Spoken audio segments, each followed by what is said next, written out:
I now call to order the 6th General Session of the 59th General Assembly of the Unitarian Universalist Association. Today's business agenda includes, in the following order, opening words, final reports from the chaplains and right relationship teams, Courageous Love Awards, Co-moderators report, installation of new co-moderators, appreciation of co-moderators Alandria and Barb, words of thanks, invitation to GA 2021, framing wrap-up, final credentials report, and closing words.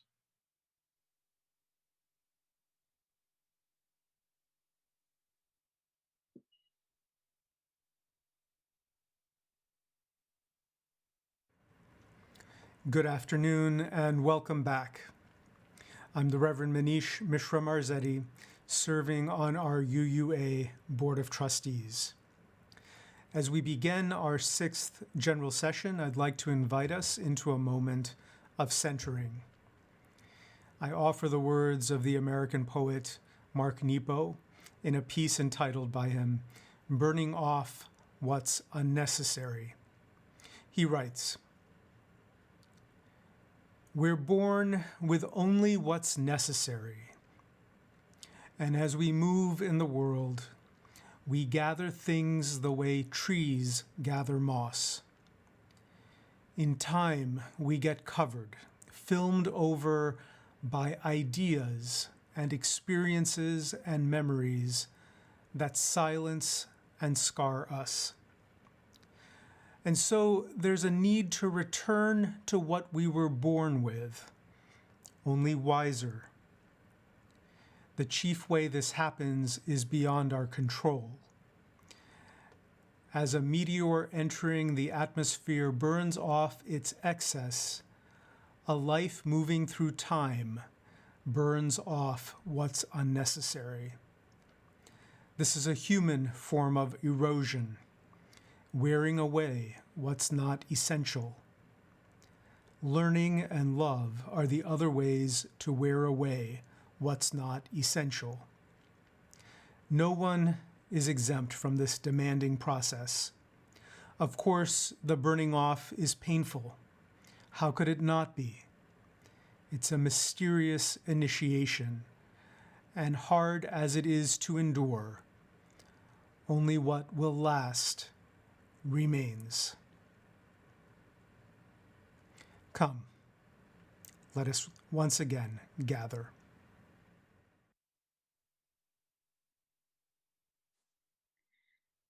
I'm the Reverend Katie Romano Griffin. My pronouns are Asia or she. With gratitude and love for the work, I give to you my last report as this year's lead GA chaplain. The Reverend John Smith will be one of next year's co-chairs, and many of this year's chaplains you'll see again next year. For now, please reach out to GA chaplains through the app or at gachaplains@uua.org. If you're Black and you'd value speaking with one of Black Lives of UU chaplains, call or text 984-219-8711. Drum, board, and GA staff chaplains remain active and on standby. Please reach out if it would be valuable to you. Allies for Racial Equity has a meeting again tonight at 7:30 p.m. Eastern. Visit uare.org. You must register to get the Zoom link. As I reflect on my 3 years of service to this team, I find myself so grateful for the many ministers who led and participated in this team with love, with grace, and with grit. I'm also incredibly grateful for the training I've received from the Military and Emergency Services Chaplaincy, which has helped me to do this work well and helps me every day as a parish minister. GA, it brings us joy and inspiration. It gathers us from all over the world. Privileges and biases, flaws and failings, personally and systemically, are unveiled here. GA breaks our hearts and it breaks us open. It's a place where we bring our best and our worst selves and our middle selves. Spirits and hearts are filled by worship and broken over and over again by each other when we gather in plenary and in workshops. Multiple truths clash, covenant is tested, and the path forward is not always clear or easy. But when our hearts break at General Assembly, when we begin to struggle, there are people to help. These people remind us that we are not alone and we cannot do this work alone, nor should we try. Will you enter a practice of gratitude with me as we thank the helpers, the space holders, and the keepers of hope? Maybe even shouting out words of gratitude in the chat. And may this gratitude buoy our spirits as we continue to move forward. So with gratitude for all they've done to help hold this year's assembly, I thank the GA Chaplain team, the Reverends Carol Thomas Sissel, Elizabeth Ide, John Smith, Linda Susan Ulrich, Neil Anderson, the incredible chaplain teams at Black Lives UU, Drum, and Allies for Racial Equity. Thank you, Reverend Michael Slack, Reverend Hope Johnson, and Reverend Danielle DeBona. Thank you, Rachel Rott. Thank you to the board and staff chaplains too. Thank you to the GA Planning Committee and Right Relations teams, the many teams, the co-moderators and the board, the chat moderators, the commissioners and committees, the Reverend Susan Frederick Gray, our UUA president, executive vice president, Carrie McDonald, and all of the UUA staff and volunteers who provide shared ministry in difficult times. Thank you to the religious professionals who've juggled being at GA and being present to the needs here and at home. Thank you to all of the worship makers and workshop holders and all of the attendees who've chosen to move out of the everyday to be present to the work of our liberal tradition and to each other at this time in history. Thank you, thank you, thank you. Amen. Amen. I'm the Reverend Sherry Halliday Kwan, co-chair of the Right Relationship team. I want to echo everything that Reverend Katie and the chaplain team just ushered forth. While there's no limit to our and my gratitude, there is a limit to time. And so I will simply say thank you and know that Katie has named all that I wish to name. With our quick pivot to an online General Assembly, we've been able to blessedly set aside some of the common past tensions of our gathering together.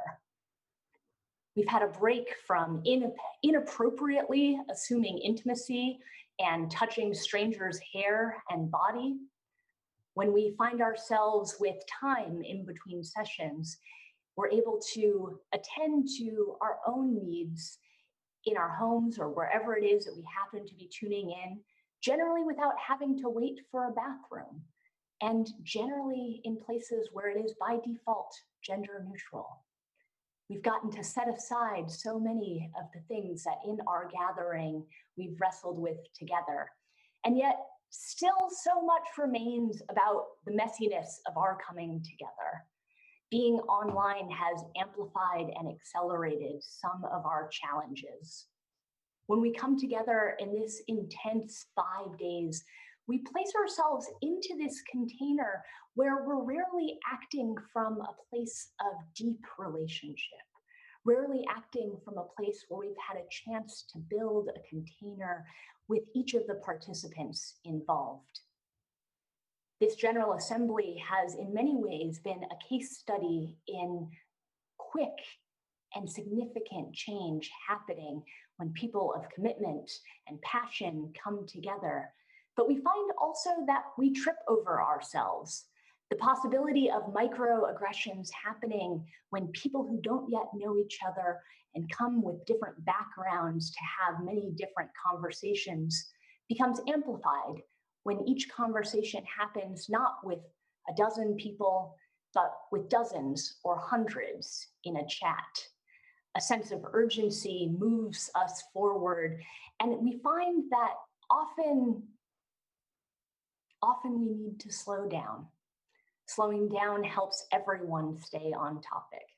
Slowing down asks us to reach out and build connection and relationship with the other people involved. With technology, we have so many pieces coming at us at once, and that amplified problems and challenges. It also gave us more opportunity to enter into healing and transformative conversation.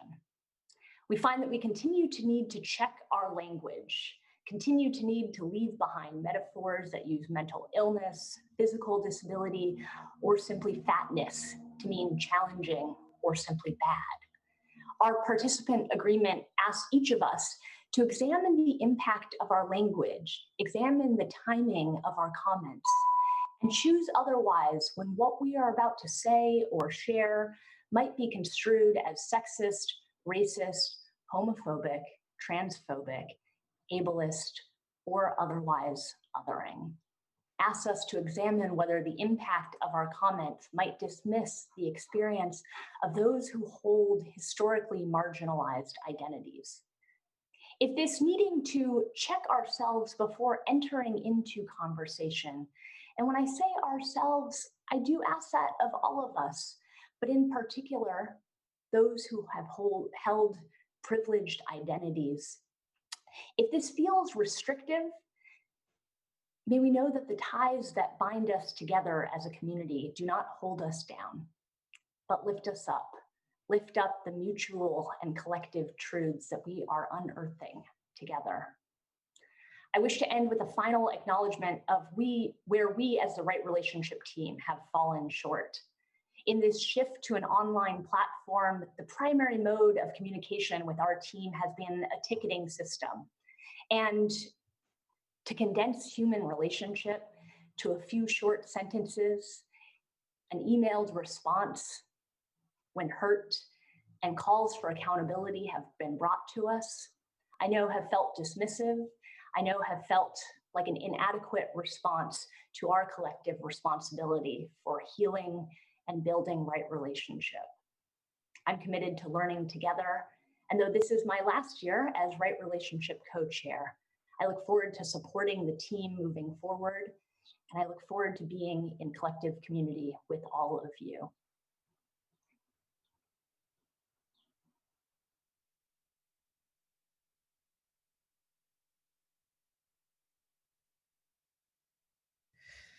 Greetings, beloveds.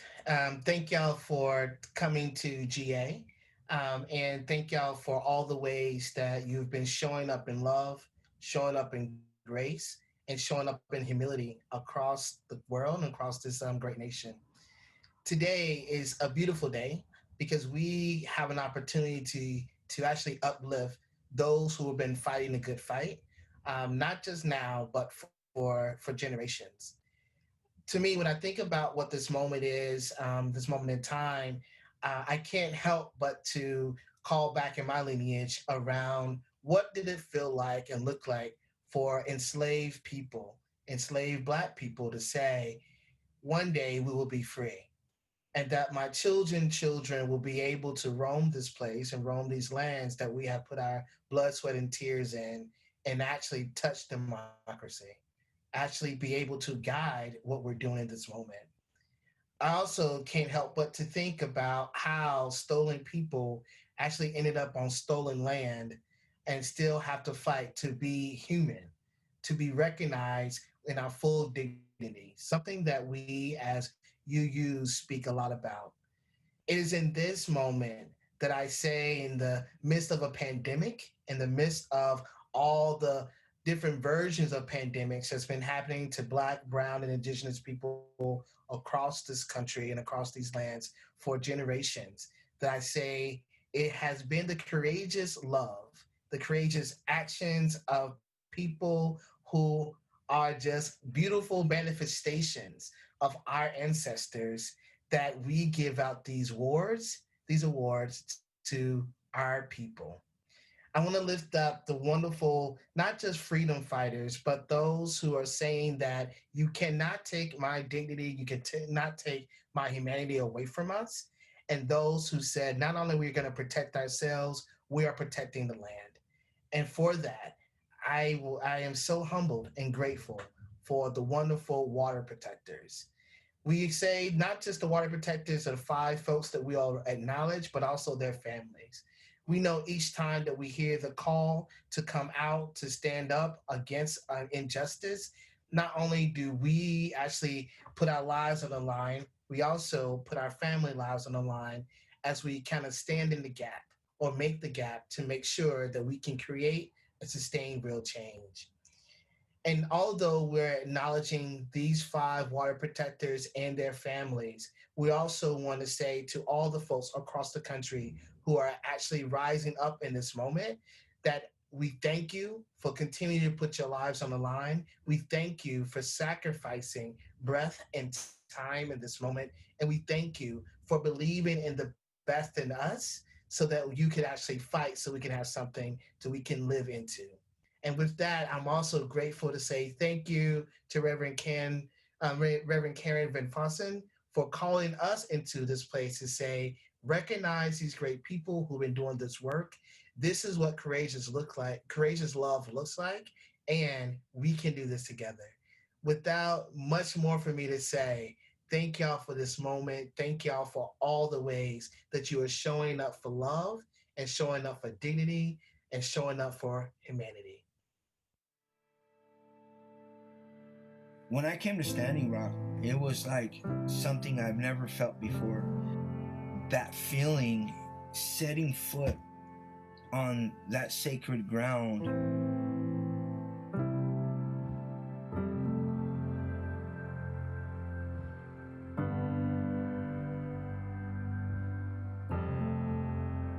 We're simple people. We're called a Kayukasha. We're simple. We're no better than nobody else. We all live, we do not think of what our kids' grandchildren are going to see, what we're doing, what we're destroying, what we're doing for wealth. What kind of world do you want your grandchildren to live in? And I hope when you think about it, that you don't think about, how much time I'm going to spend in jail. You think about, this is for my kids, this is for my grandkids, and I'll do it again and again. We're not just here for the water, we're here for the future of all our natural resources. We're here in a peaceful way. They've come here angry, mad, willing to protect their oil pipeline at any cost. When I get out, quite honestly, what I'm gonna do is, if the fight isn't over, I'm gonna jump right back in it.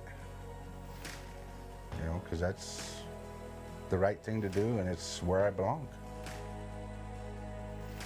Each and every prayer and every energy and every time somebody sends up smoke, I feel it. And I'm grateful and I'm thankful, and that's our life. That's how I was raised. That's who we are, and that's how we get through the hardest times in our life. So I stand strong, and I stand in gratitude.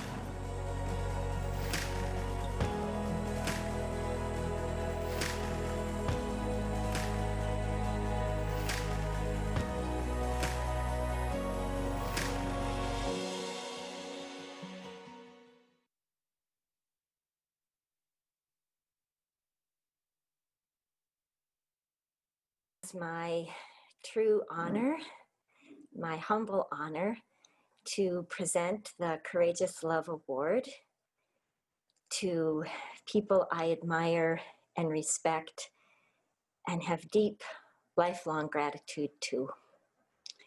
Angry Bird,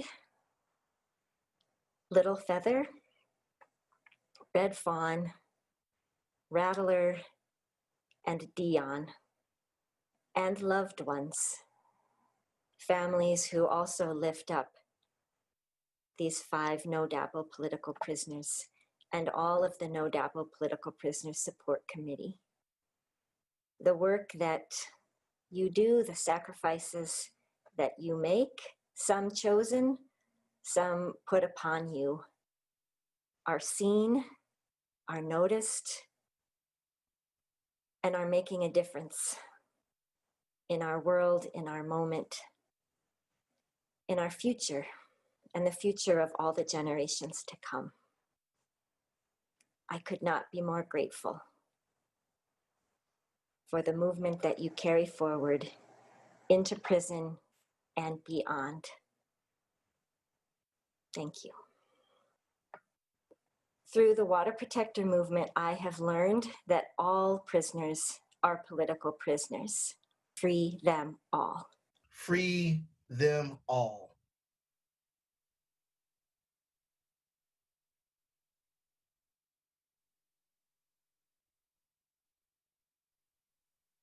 It's incredible to think that Barb and I have been your co-moderators for the last 3 years, and me 4 years as a member of the board. What a journey it has been these 3 years, and what tumultuous times we've had as a faith, as a society, and as a world. 3 years ago, we would have never have imagined that we would have an all virtual, all digital General Assembly. Who would have ever thought? We are in the midst of 2 pandemics. The first, a pandemic that has been around since the beginning of the crafting of the United States, racism, and its control arm, the police state and military state. We are in a pandemic around what does it mean for us to value Black lives. We're in a pandemic of what it means to value Indigenous lives. We're in a pandemic of what it means for us to value humanity. We are also in the pandemic of the COVID-19, which is also testing us and trying us about what does it mean for us to be responsive, resilient, and caring of each other as a faith community and as a people. Both of those pandemics have caused us to be here where we are today. And so we're asking for all of us to really sit in what does it mean as Unitarian Universalists. So as we're in the midst of these pandemics, there's also a pandemic of hope sweeping the country and the world. We are watching things that we never would have imagined possible be toppled. Who would have ever thought NASCAR would do a ban on Confederate flags, right? Like, who would have thought King Leopold taken down in Antwerp in Belgium? Who would have thought that all of us participating in this movement right now would make fundamental, really fundamental changes in our system? Not just ones that are placation, right? But fundamental. We called for prison abolition in Portland. And now look, the whole country is talking about what prison abolition could mean.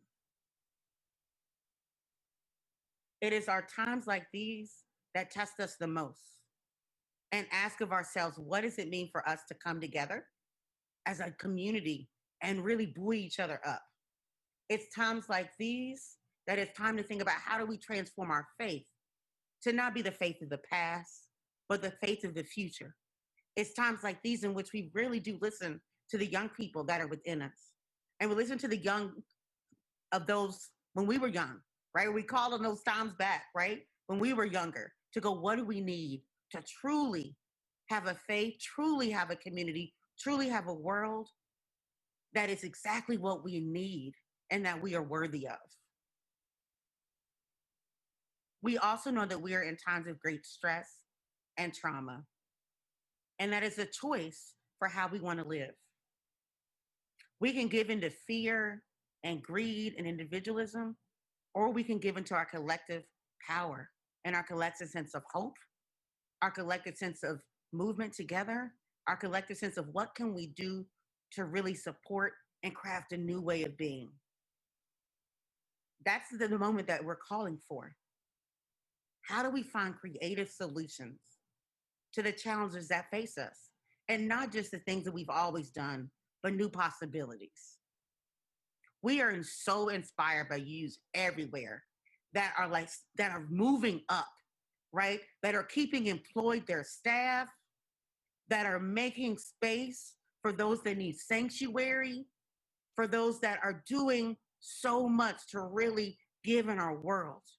We have people in our midst that are chaplains that are in the streets protecting protesters. We have churches that close their doors to COVID-19, but are trying to figure out how they shelter people in the midst of the storm. We have congregations that have gone all online and some that are working together in concert to put on beautiful church together. And we are doing this not just as UUs individually, We are doing this with our social justice partners, with our interfaith groups. We are doing this across the spectrum, really living into our values of what it means to be a Unitarian Universalist. Looking back over the last 3 years, this has been a time of meaningful transition in the leadership of this association. Alandria and I were appointed co-moderators in the wake of an enormous disruption of business as usual. Our faith community was grappling in a new way with how white supremacy culture operates in our midst, a challenge that is ongoing. We were asked to serve for a year, then another year, and then a third, when an election for the next moderator or moderators was delayed after it became clear that the sorts of leaders the board and moderator search committee were seeking could not commit to a volunteer role of this position's traditional scope.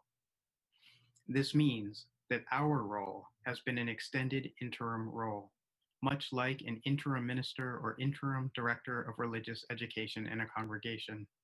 Our job was to create a bridge between past ways of doing things and the future that this faith movement is striving toward. We worked to build the infrastructure and nurture the cultural and structural change that would support the UUA's board, committees, and administration in breaking out of patterns and habits that do not serve the fullest potential of Unitarian Universalism. One of the things I learned while doing interim work in congregations is how often people expect everything to either change immediately or not change at all during an interim period. Serving in interim leadership means finding a balance that can bring along everyone willing to make the journey, knowing we are sometimes have to move faster than those who don't want change are willing to go, and slower than those who need change feel able to wait. We are proud and grateful for the accomplishments of the association's leadership during this interim period, and are honored to have had the privilege of being a part of this leadership. In partnership with the UUA's board, committees, and administration, we have worked to evaluate and transform leadership models, deepen collaboration, and more fully value and create space for the leadership and contributions of those who are marginalized within our movement, such as people of color, queer and trans people, disabled people, low-income people, and young people. As interim leaders, we've paid special attention to governance structures and practices that have long gone unquestioned. We've experimented with different models for the structure of a board. In the last year, we implemented a different sort of executive committee on the board that broadens input and collaboration rather than narrowing it. We've moved away from Robert's Rules of Order and toward consensus. And we've taken a hard look at the role of moderator itself and made adjustments to make it more sustainable and more possible for people like us to serve, people who are queer, non-binary, people of color, financially insecure, who have health challenges, who are in the workforce. It has not been easy for Alandria and I to serve in this role due to the many barriers and assumptions we've encountered. We've done our best to help remove many of these barriers, not only to this position, but to the larger structure surrounding it, so that the future leadership of this association can represent the fullness of this faith and its potential future. We've also embraced shared leadership in new ways among the two of us, the board, the committees, and the administration.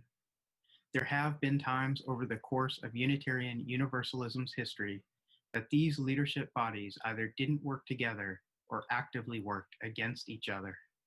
The respectful and collaborative relationships that currently exist are a testament to the deep commitment of everyone involved to work together, take the time to build trust, and live our values. And it has shifted how decision-making happens for the better. This spirit of collaboration and shared leadership, as well as the focus and commitment to dismantle the manifestations of white supremacy culture and oppression in all forms, has infused the work of this association's leadership over these 3 years. Collaboration with the Commission on Institutional Change and engagement with their recommendations has been deeply impactful. We honor the many committees that have done this, especially the socially responsible investing and investment committees, who updated their policies to more fully incorporate our movement's commitment to racial and economic justice. This spirit of collaboration and shared leadership between the UUA's various leadership bodies has had many ripple effects, such as the work to clarify the roles and responsibilities of the board and administration with respect and the creation of a shared ethics board through the collaboration of the UUA administration, all of our role-based UU religious professional organizations, and the religious professionals credentialing committees. These are just a few examples of the many ways leaders have been working together and working toward culture shift during this time. As we look toward the future, we have so much hope. We feel blessed we have had a chance to work with such dedicated, skilled, and passionate leaders who are so committed to the promise and potential of Unitarian Universalism. And we are super excited about the leaders entering into new roles to carry this work forward. We are so welcome to have Reverend Meg Riley and Charles Dumond, your incoming co-moderators, who are going to help us take our faith to a whole new place. We look forward to being an ongoing resource to these fine people. We are grateful and so appreciative of the good work and powerful recommendations of the Commission on Institutional Change. And we have faith that the board, the co-moderators, committees, and administration of the UUA will engage deeply with all of these recommendations, knowing that we have to radically change how we do things in order for more people, for different types of people, right? And for others to have access to power and a chance to offer their gifts to this movement. We are in a movement moment, not just in the streets, not just in the world, but also in our faith. Are we really preparing our folks to really be able to radically shift our faith? Are we preparing our people like Barb and I were prepared and nurtured and guided? I was guided. I was accompanied. There are so many, many people who got me to where I am today. And I am grateful and thankful to all of them, because without them, there is no way that I can be up here as your co-moderator. That same loving, kind energy, that same teaching spirit, that same leadership development must happen for other people to do what Barb and I have been able to do. I particularly want to thank the Commission for their work in terms of acknowledging and dismantling racism, white supremacy, and what it means that all these are connected to other forms of oppression. As a disabled, non-binary Black person with other marginalized identities that we don't have to go into, it is essential that this faith center disability justice. It is essential that this faith center trans non-binary justice. It is essential that those things are connected with our work around class and race, because all of those things combine together for most people. We must understand not just intersectionality as a mindset, but like what it actually means for people to move in their existence as intersectional peoples. That is essential for us to move this work forward. Truly caring for each other means having closed captioning and ASL interpretation, regardless of whether there's an ask. It means having sit-free gatherings so that I can actually be in person with you again. It means working hard to ensure that all of us can be in our faith. That might mean the church van. I'm at Tennessee Valley U Church. We've been having conversations about, do we need church vans to pick people up? We might have to do some things that we normally wouldn't do, but that would allow all of our folks to be in. Barb and I have faith that the board will continue the work we've started of supporting the nominating and appointments committees to streamline the nominating and appointments process in ways that build in leadership development. A deep hope and dream that we both share is that Unitarian Universalism, I said earlier, will really engage in that leadership development and pipeline work. That is essential. We must recommit ourselves to youth and young adult work. Let me say it again for the people in the back. We must recommit ourselves to youth and young adult work. We must build a program nationally that guides people. We must build a program nationally where young people know each other. We must build a platform, again, like Fuse, where people can connect, build, grow, learn, and strengthen. We must rebuild the Chrysalis program, where we learn how to hold each other in care. We learn leadership development skills for us to use not just in our congregation, but in the world. We must recommit ourselves to getting past our fears and instead go, what is most essential? What has allowed these younger people to take leadership? What has allowed them to push me? And to not be scared when our young people push us past the place where we want to go. That is their job, is to move us past where we feel like we should be. I watched a lot of things be dismantled out of fear.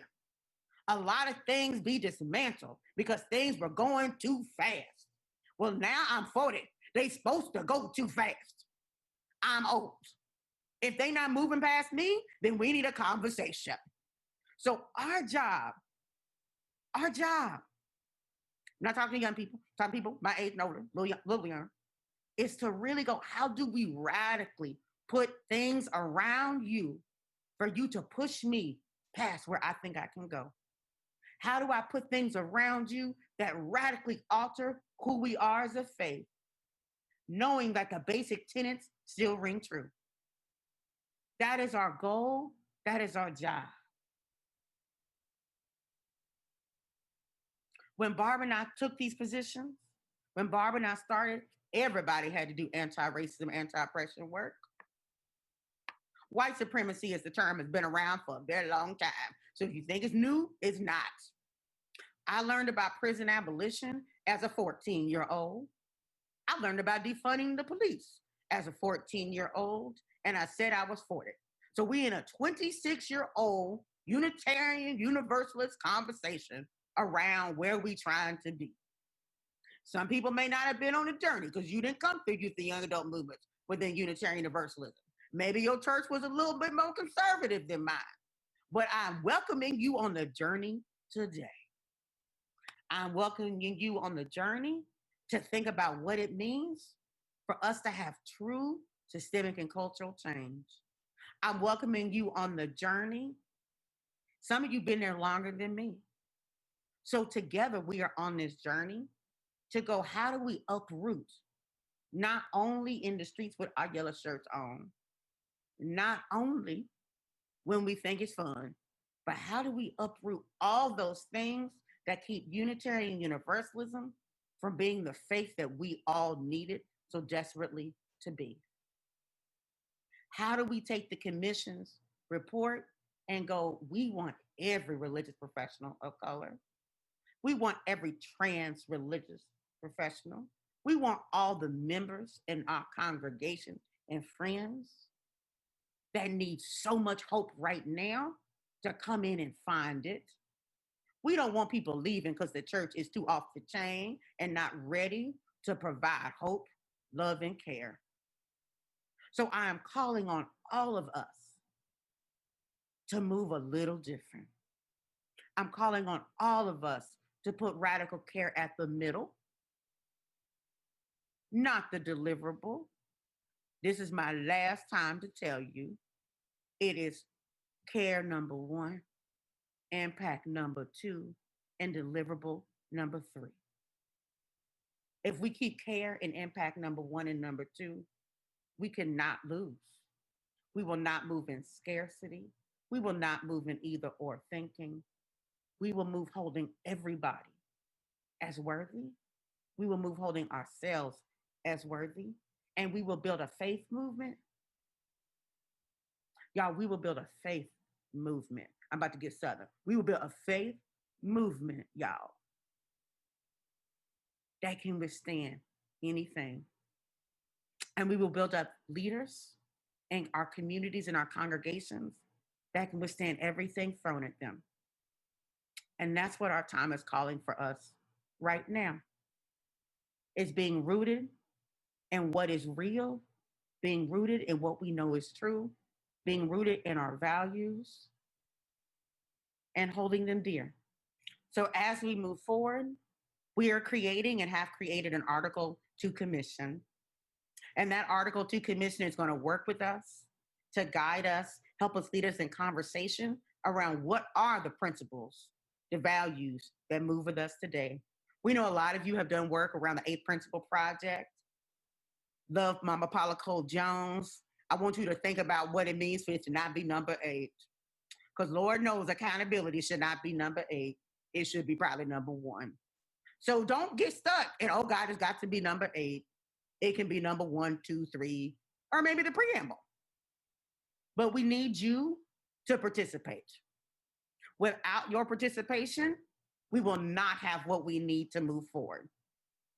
The participation, though, needs to come with an understanding that we are moving forward and not back. So if your participation and how you show up look like we're going back to 1960, then you may need to reimagine your participation because we're moving to 2023, 24, 2050. Times like these pandemic times, again, we in pandemic times.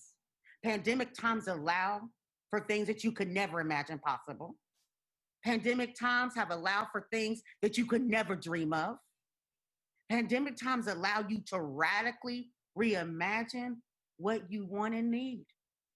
So as we radically reimagine what we need, it is not good enough to just diversify the leadership and to have Elandria and Bob here in positions that you might not have elected, right? We were appointed.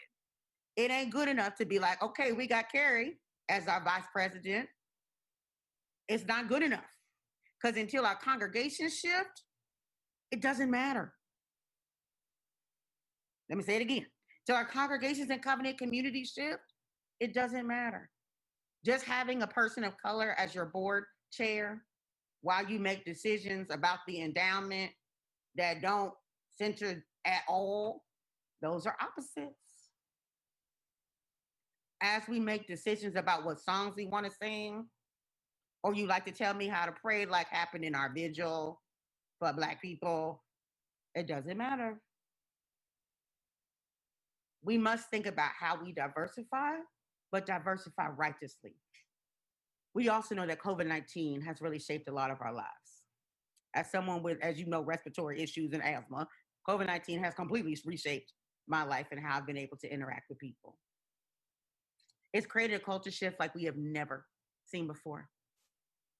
COVID-19 is one of the first things that has impacted everybody, regardless of race, income, where you live. It's crossed all lines. And for the first time in my lifetime, people had to truly rethink how they were with each other, what it meant to care, and how we were going to do church. And a lot of us were like, church is not the building. Church is the people. Church is the faith we have in each other and in ourselves. That means our worship looks very radically different right now and also pretty similar. It means caring for those that are the most isolated and vulnerable. The thing is, people at the margins of this movement have had to get creative forever. People who live in isolated rural areas, young, queer, and trans folk, people of color, disabled people, people who don't speak English, folks who are in prison. We've had to find ways for Unitarian Universalism to reach us outside of traditional structures because those structures aren't set up for us and don't work for us. Right now, everyone is having to get creative because the traditional structures suddenly don't work for any of us. We need to be real about the fact that for a lot of us, those traditional structures never worked. So if you're someone who is missing the way things were and are eager to get back to normal, the invitation of this moment is to understand that, in the words of disability activist Mia Mingus, if we get this right, we'll never go back to normal. Similarly, there are some people in this movement who feel like they are losing their Unitarian Universalism because of the culture shift of the last 3 years. They fear that if we draw the circle wider, they will be pushed out. But that's not how beloved community works. As your co-moderators and as queer, non-binary people of multiple races, abilities, and ages, as two people who were raised and radicalized by Unitarian Universalism, we are here to tell you that UUism is not and never has been a religion of the few. It's a faith of the many. We couldn't be prouder of everyone out there receiving this right now, leaders and lay who believe in this faith's potential and have opened yourself to transformation. So may we make space for grief, but also make space for fierce joy. As we imagine and cultivate hybrid space, may we seek out and honor the wisdom of those for whom traditional spaces never worked, creating spaces in which all of us can exist and breathe and share and learn from each other and collectively transform our faith and our world for the better.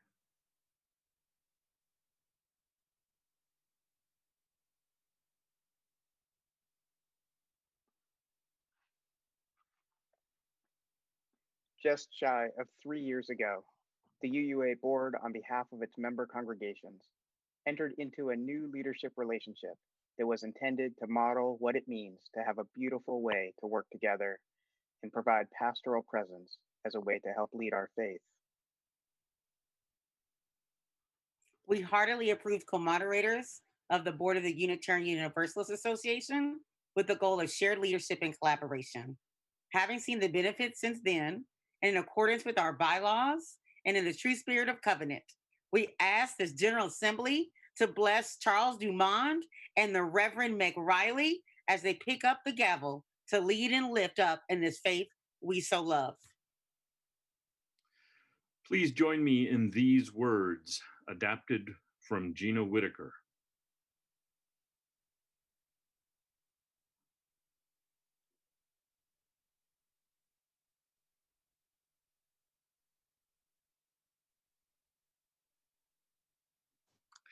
We gather here this week, a community of leaders within a larger community of faith. Our work before us, we are called to deliver the goods with commitment, reason, and foresight. Remembering we are a religious community, we strive to set our goals, develop our policies, and express our opinions, with love at the top of all agenda items. Remembering we hold open the door to welcome the multitudes who may yet enter. We set the pace, teach by example, and encourage growth, sustaining a spirit of abundance and a connection to the greater good. Remembering, we hold the lamp to illumine others' visions. We pledge our service, listen to each other and our stakeholders, and pool our individual gifts with transformation as our overreaching goal. Serving together, we are building Unitarian Universalism. We are bonding in unity and love. We are blessing each other.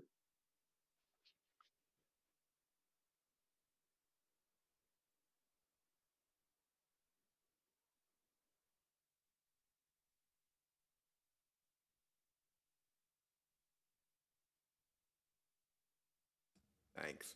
This is probably my last chance to sing live with you. It's been such a pleasure. As we welcome our new moderators, let's share another great spiritual about moving into the future with hope. Come and go with me to that land where I'm bound. Come and go with me to that land. Come and go with me to that land. Come and go with me to that land where I'm bound, where I'm bound. Come and go with me to that land. Come and go with me to that land. Come and go with me to that land where I'm bound. And there'll be freedom. There'll be freedom in that land. There'll be freedom in that land. There'll be freedom in that land where I'm bound, where I'm bound. There'll be freedom in that land. There'll be freedom in that land. There'll be freedom in that land where I'm bound. And there'll be justice. There'll be justice in that land. There'll be justice in that land. There'll be justice in that land where I'm bound, where I'm bound. There'll be justice in that land. There'll be justice in that land. There'll be justice in that land where we're bound. And there'll be singing, of course. There'll be singing in that land. There'll be singing in that land. There'll be singing in that land where I'm bound, where I'm bound. There'll be singing in that land. There'll be singing in that land. There'll be singing in that land where I'm bound. Come and go with me, everyone. Come and go with me to that land. Come and go with me to that land. Come and go with me to that land where I'm bound, where I'm bound. Come and go with me to that land. Come and go with me to that land. Come and go with me to that land where I'm bound.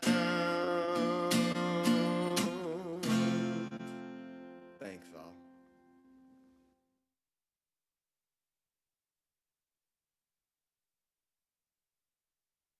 Barb and Alandria, how can I find the words to thank you for your shared leadership as co-moderators of our movement during what has been such a intense and turbulent time of transition for all of us. The needs have been so great, and we Unitarian Universalists owe each of you a tremendous depth of gratitude. We have had not just one visionary moderator to guide us through this time, but two. Your gifts of love and compassion for our denomination and for each of us, and for me personally as I've experienced it, has mattered. It has been transformative. Thank you for being the leaders that have helped us and guided us during this time. I did not know Barb very well when he became our co-moderator, and he actually joined our board about a year after a lot of turmoil and unrest. I have found Barb to be very calming, very smart, very caring, very patient. And I've also been around Barb when things were not going so good, and I was happy to be a part of his thinking things through and trying to move to a different space. So I'm just so blessed that Barb joined our board and agreed to work with Alandria and to work with us. And mostly I'm blessed because I have a lifelong friend now that I perhaps would have never had without the work that we've done together on the Board of Trustees. I did not know E very well either when we first came on the board. And I remember our first board meeting and thinking to myself, oh my gosh, this person has conviction and and is not afraid to speak their mind. And it intimidated me. That's the honest truth. I began to see Alandria's brilliance and her conviction and her story, and to hear Alandria's story. And it's changed my life. A lot of what Alandria has shown me has changed my life, right? Alandria and I share a love of all things Southern. I love Alandria, and I'm so proud to have known her, to know her, and to have worked with her, and the gifts that she shared with all of us, me especially. I know that both of them carry the best intention and well wishes for our faith to move forward, and that has moved them past whatever differences they had, and moved us past whatever challenges that we had, because they have kept this Unitarian Universalist Board on the same path of transformation. And I don't know of two better people who could have taken us down this path than Barb and Alandria. I'm hopeful. I'm hopeful for what we've done, and I'm hopeful for the leadership, because of the leadership that they provided. I love you, Barb. I love you, Alandria. I know that we will be lifelong friends, and that we will continue in this quest to make the Unitarian Universalist faith the faith that we know that it can be. So thank you so much. I love y'all. Take care of yourselves. We'll see you on the flip side. Won't it be fun? All right. Take care. Love you both. I served on the UUA board with Alandria Williams and Bob Grieve, and I would like to thank them from the bottom of my heart for their incredible service for the UUA board and for the denomination at large. Thank you so much, great leaders, for what you have accomplished and what you have started and standing for justice. You will always be our leaders, and I appreciate all you have done, and I have wonderful and great memories from working together with both of you. Thank you. Hi, Barb and Alandria. I offer you my deepest and heartfelt thanks for your service to our UUA board and our UUA faith. Beginning at a difficult time 3 years ago, you can take pride in knowing our faith community is in a better place than we were. You have worked hard and sacrificed much. You have led us with love, compassion, and a fierce commitment to justice. We are better for your leadership. Working with you has been a great joy. I love you, and I wish you all possible blessings for your future. Thank you again for your great leadership. Hi, Alandria and Barb. It's Tim. Remember me? The old treasurer, the guy who brought you those fun-filled budget reports. Truth is, I miss you both. And I'm really happy to be part of this message. Simply said, I want to express my profound gratitude to you both. You stepped into the co-mod role at one of the most difficult times in our association's history. And now, as your terms end, you are leading us through one of the most difficult times in our nation's history. There have been tough times along the way, challenges when it would have been easier to walk away. But you didn't. You stayed with us, and we are all better for it. Thank you so much. I love you both. Reverend Mr. Barb Grieve, I want to thank you for always showing up when there is difficult and urgent change that is needed, and for staying until the end. And Alandria Williams, dear one, I want to thank you for organizing and loving the hell out of Unitarian Universalism. I love you both. Barb and Alandria and Barb, how can I thank you? You guys have been the most amazing leaders, the real A-team.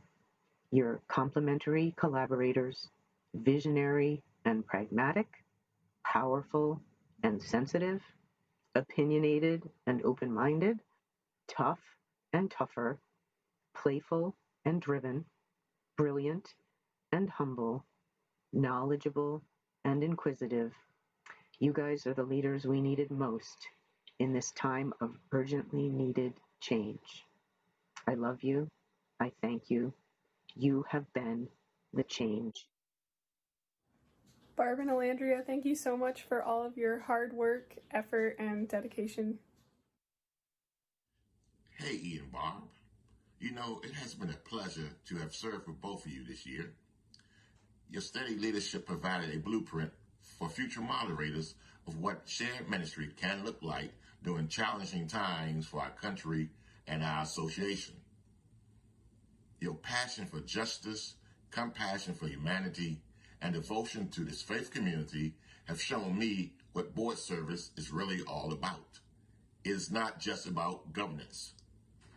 So I offer you my love, my appreciation, and gratitude. Thank you for your service to this faith and your continued commitment to Unitarian Universalism. May God bless you. Hi, team. Before you leave your roles as co-moderators of our UUA, I want you to know a few things. I've appreciated you. I've appreciated your strength. I've appreciated your vision. I've appreciated the way you continue to lead in Unitarian Universalism. I've watched you struggle. I've watched you succeed. I've watched you make really difficult choices in order to lead Unitarian Universalism now and with an eye towards the future, and that is not an easy task. I've also appreciated your playfulness, your senses of humor, the ways that you love Unitarian Universalism and Unitarian Universalists. And I'd be remiss if I didn't mention that I appreciate the ways you've allowed me to lead you sometimes. All of it, all of you, I appreciate. Thank you both. Mwah. I wanted to say thank you. Thank you both for your service to our faith, to me personally, to the association, and to the multiple iterations of the UUA board that you have served under. You know, your historic co-moderatorship is a turning point for our association, a completely new way of imagining leadership, a shared model that others have been looking to and looking for a long time. For me, it's been a pleasure to serve with you, even in the short time that we've been able to work together, and to support your work from afar and up close has been a true joy and an honor. I want to specifically mention that while your co-moderatorship, just the fact that your co-mods itself was historic, there's something even more that you brought to this process of attempting to reshape what leadership looks like on the UUA board. And that is this notion that we are all responsible together to push our faith in the ways that it needs to move, to challenge us as people in power to do better, and to think about how shared power and power structures operate within the framework of Unitarian Universalism. I hope that, or I should say, I know that when the history books write about this time in Unitarian Universalism, Alandria Williams and Mr. Barb Greaves' names will be at the top of the list of people who have pushed this faith into a new place, a new direction. And for that, I will be eternally grateful. You've kept me in this faith. You've held me close when I needed to be. You have supported the work that I do both in and outside of this faith. And you've done that for so many other people. I know this is just a little piece of the work that you each do in the world, but I wanted to make sure you knew that it has made an immense difference and will continue to in the years and decades to come. Thank you so much for your service. I send my heartfelt thanks and all of my love to you both. We're just getting started, and thanks to you, we have some surer footing to do this work under. So much love, and thanks so much again. Talk to you soon. Hi, Barb. Hi, Alandria. I just wanted to thank you for everything you've done for Unitarian Universalism. And you've been so kind and generous with the way you've led us. We've always had lots of time to think and lots of chance to discuss before we did stuff. It's been a great learning experience together, and you know, I think you're entitled to some rest. I'm going to miss you both, and I hope you take some time to regroup and rethink and re-clear yourself as much as possible during a pandemic and nationwide protests of police brutality. But take care, good luck, Godspeed, And thank you so much. I am so grateful for this time that we have gotten to work together so closely, for the relationships that we have built with one another of love and respect and deep care. You have done so much for the UUA. No one will ever fully know all the sacrifices you made to support this faith in this incredibly important time. I love you. I'm going to miss working with you. And I have learned from you in ways that I will keep as I move forward in the next section of my presidency. All the love and gratitude to you both. May you enjoy some time off. Take care of yourselves, do the work in the world that you are called to do, and know that I'm always here and can't wait for the other things that we will do together for this faith in the future.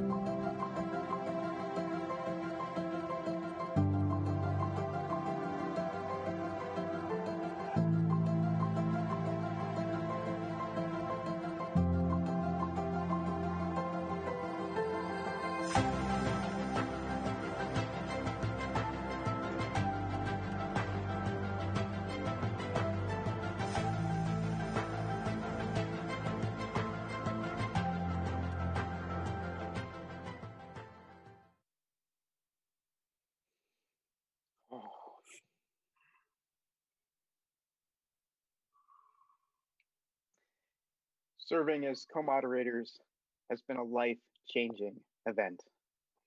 One of the most challenging and heartbreaking at times, and one of the most joyous and inspirational most of the time.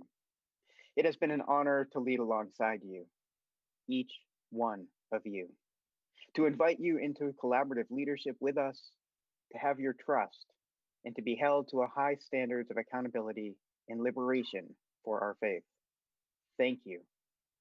Thanks to our beloved board members, all of you with whom we have served over the past 3 years. Thanks to President Susan and EVP Carey, you have been wonderful partners in this journey. Blessings to you all. We want to take a moment and thank Stephanie Carey Moran, who works in the background tracking the details, reminding us of all the things, keeping the ball moving forward, holding us to our best selves. Without you, without your faithful work of love, we could not have done this. And thank you to UUs everywhere. Continue to hold the faith and know that while we transition out of this role, we are not transitioning out of our faith. Ooh.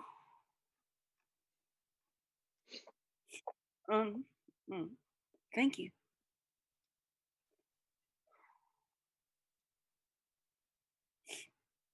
I got on board 4 years ago. And wouldn't be in this position without Jim Key. And so just need to lift his name up here because we're serving out his term. And so to Elizabeth and the family, I love you. Thank you. Jim was one of those people that I served on a board with at 14. And I'm literally only here because of him. And so I'm just the immense gratitude to everybody we worked with, everybody that supported us, everybody that's guided us. Thank you to my fam, my friends, who like without you at General Assembly, I couldn't even walk around, we couldn't eat. I mean, like Barbara and I had to have people help us eat every day. So, so thank you. And I think we're just like, keep it moving forward, right? And so we hope and pray that we will have leadership that looks like us again in the future,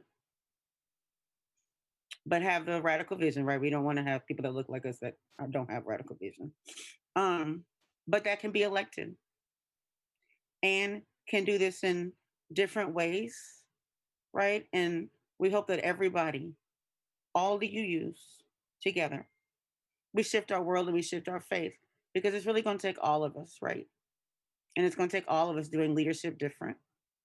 And so I love y'all and so excited. Decided to run to you in Kripalu and dance New Year's away. So excited to have learned. I've learned a lot, right? Like I have learned so much about leadership, so much about listening. Barb has made me a better person, a better writer, a better everything. Members of our board have taught, oh my gosh, people, y'all all know, I'm like a different person now. I'm grateful.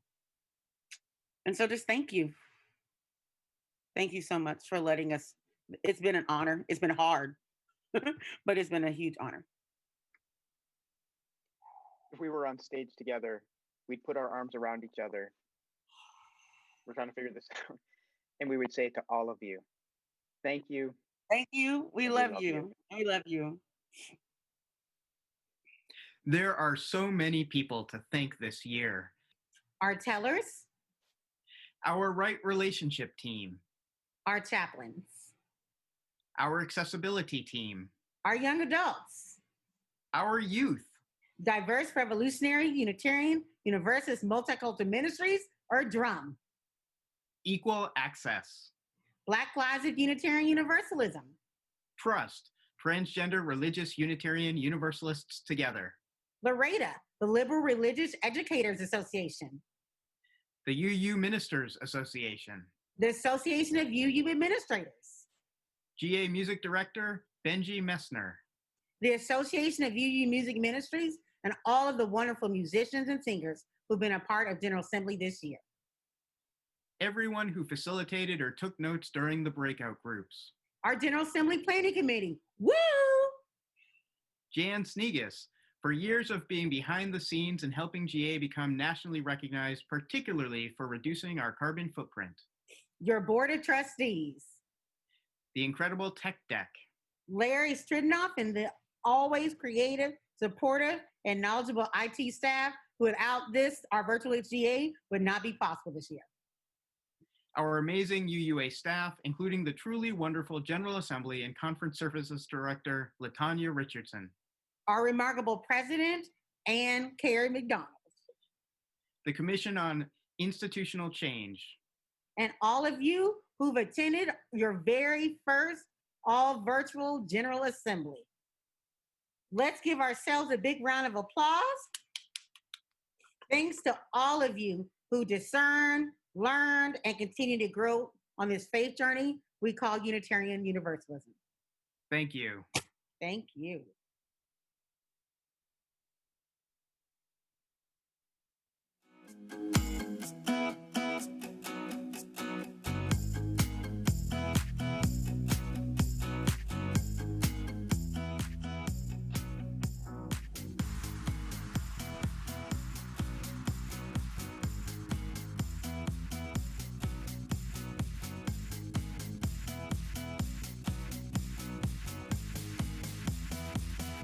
Hello, I'm Elizabeth Lantini, and I'm the local area coordinator for the 2021 General Assembly to be held in Milwaukee, Wisconsin. The spirit of Milwaukee runs deep. It's not flashy, and it's certainly not glamorous. It's down to earth, and it can be both gritty and beautiful. It's also surprising. Did you know that Milwaukee has a history of socialist mayors? And did you know that America's Black Holocaust Museum was founded here in Milwaukee in 1984? Come gather with us by the waters of Lake Michigan for the 2021 General Assembly and be surprised by the spirit of Milwaukee. Hi, my name is Caesar. My pronouns are he, him, and his, and I'm a musician and the social justice coordinator for the First Unitarian Society of Milwaukee. Milwaukee has a spirit of resilience. I was born and raised on the south side of Milwaukee, full of community, culture, but also struggle. Milwaukee is often a tale of two cities, those financially stable and others dealing with various disparities in marginalized communities. I hope to empower my community through building relationships and finding new ways to create connections. An example of that community building is the Wisconsin Hip Hop Chess Club. It's a community organization that I help coordinate where we let kids play chess, teach them about the fundamentals of hip hop, including lyricism and beat production, and let them embrace their creativity overall. Milwaukee is a city of struggle, but also strides, and we've came a long way over the past few years in building relationships within the community with each other. Come see for yourself. Greetings from Milwaukee. My name is Brittany Korth and I am the Director of Event Experience here at Visit Milwaukee. I'm sorry I'm not there in person to greet all of you, but we are so excited and thrilled to be hosting the 2021 General Assembly in Milwaukee. Whether you're arriving early or staying late, there's tons of options for you to enjoy our city and also bring your family. Our charter from the very beginning was to do something for everybody. So you can see classic rock on one stage, and you can see a country band on another stage, and you can see a hip-hop act on another stage. And what that gives people the opportunity is to walk around and see genres they really don't know. We have everything from the sports area to a children's play area where people can come down and the kids can have fun during the day. There's plenty of cold beverage. You have 50, 60 of the best restaurants in town, so you can't miss out on that. It is the greatest music festival in the world. People should come on down, experience Milwaukee for 4 or 5 days, and just come out and have a good time. Oh, and there's this little thing happening next year called the Democratic National Convention.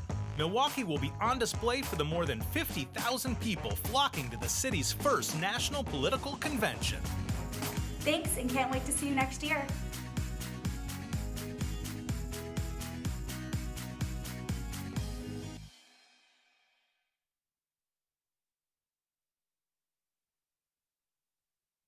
And now, everybody, let us take a moment to celebrate and reflect on all that we have accomplished this week together.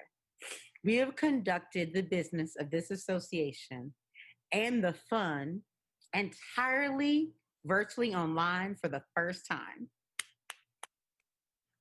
Our Commission on Institutional Change has completed their charge and given us the blueprint for long-term cultural and institutional change that redeems and affirms the promise and ideals of Unitarian Universalism.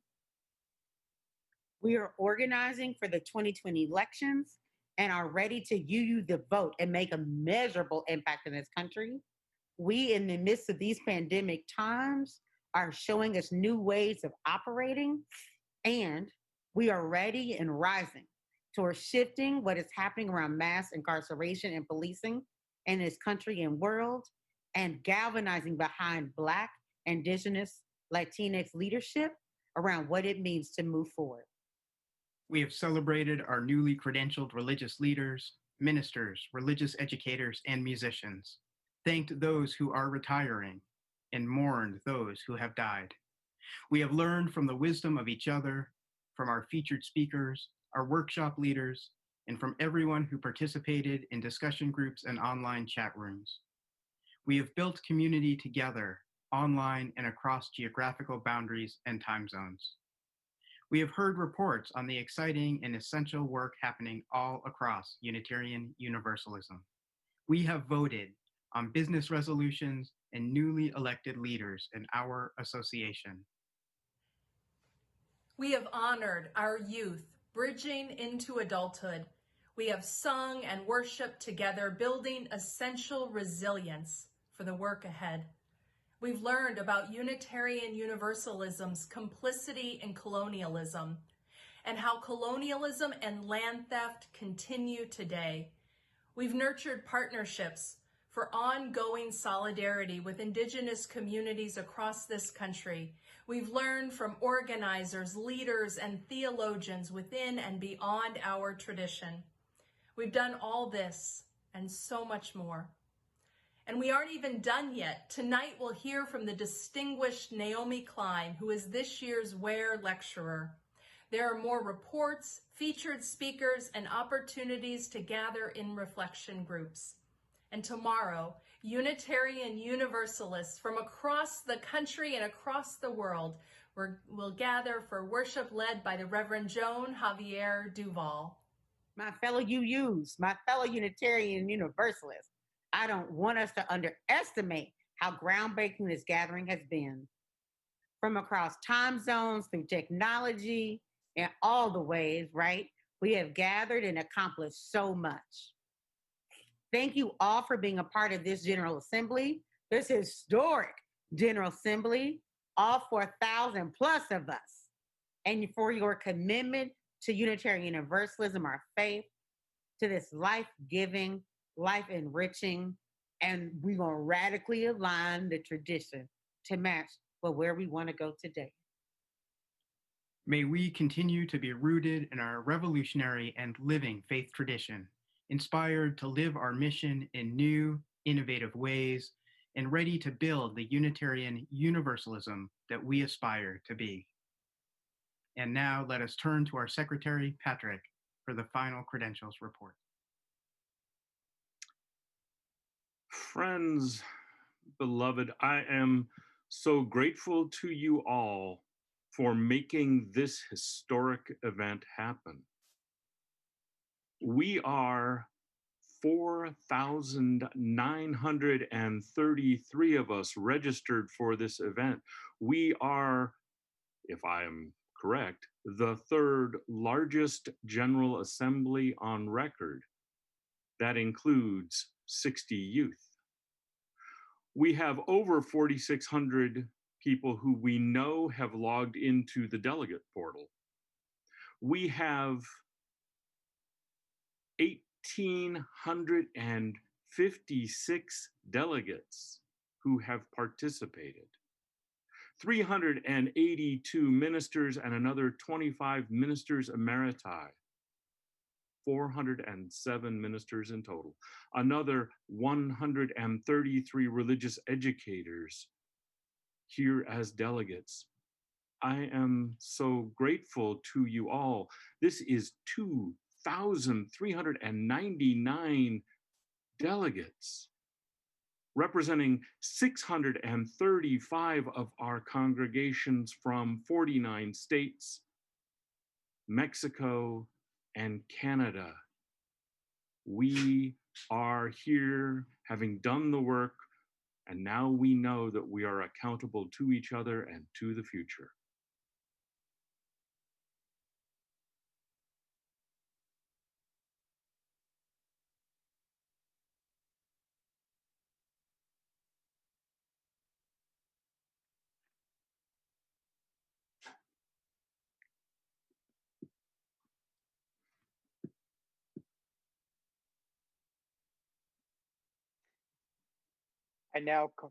I now call for the official adjournment of this assembly. Patrick, is there a motion from the board? I move that this General Assembly be called to an end. All those in favor of adjournment, please vote now. Can we open the polls?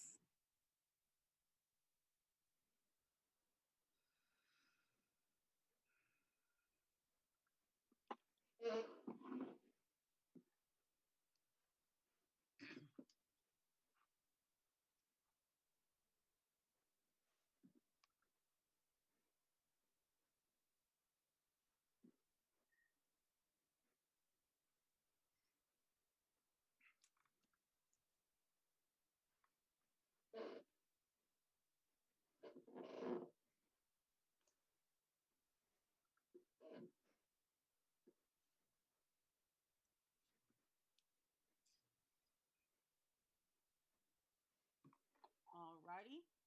I see 98 in favor, 1% opposed, and 1% adjourned. I think it has passed. The motion to adjourn is carried. We declare that the 2020 General Assembly of the Unitarian Universalist Association now stands fully adjourned. We'll see you at the Ware Lecture and other great places, and have a great summer. See you next June in Milwaukee or